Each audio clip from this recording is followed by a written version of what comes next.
To the surprise of few people, the wealth-income gap among American communities is yawning ever wider, a new study has found. What might startle some, though, is that Teton County, home of Jackson Hole, Wyoming, boasts the highest income from assets in the nation.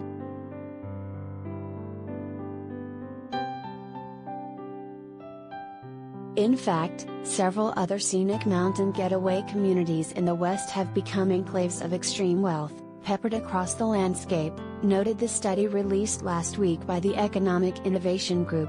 The wealth often sharply contrasts with desperately poor rural communities that are nearby.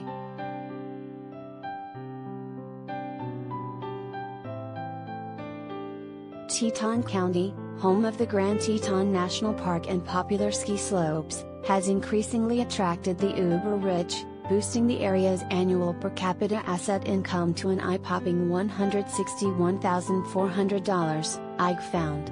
Jackson Hole has also led the nation in per capita income, boasting an average of $250,000 per resident in 2018.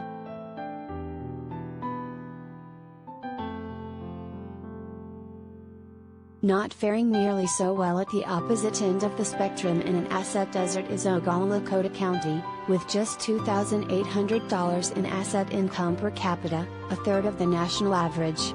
The county is entirely within the Pine Ridge Indian Reservation in South Dakota.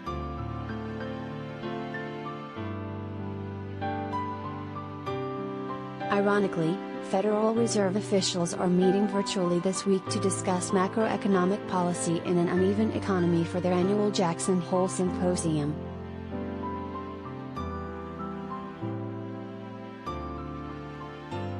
The IG report, which focused specifically on income from interest, stock dividends and rent, discovered that the gap between counties with the lowest and highest asset income per capita increased sixfold between 1990 and 2019.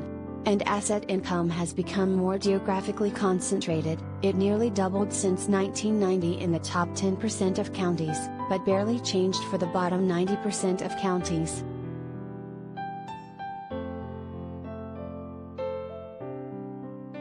The report demonstrates that while asset values may soar, they are only enjoyed by a fraction of Americans, while the rest must depend on wages.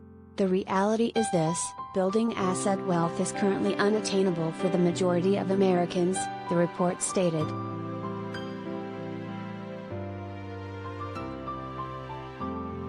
IG Research Director Keenan Fikri pointed out that the pandemic in particular has underscored the divide in financial security and well-being between the Americans who own assets and those who do not.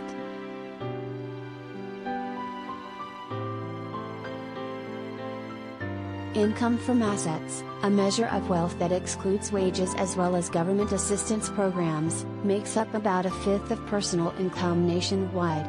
But only a minority of Americans have assets beyond homes, cars and retirement savings. About 15% of households own stocks, and 13% hold business equity or other residential property, according to Federal Reserve data.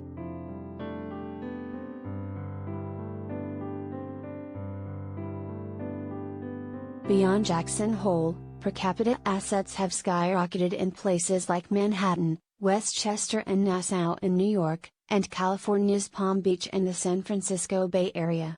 But it has largely stagnated in the South, Midwest, and Appalachia.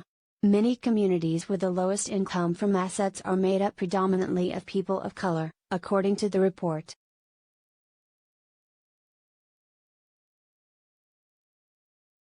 Annual asset income per capita in Manhattan, about $64,200, is 13 times that of the Bronx next door, where 90% of the population is non-white, IG reports.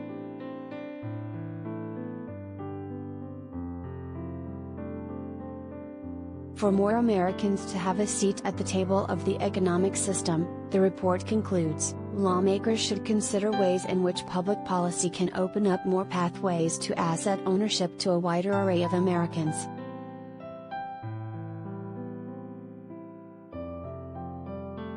Check out the entire report here.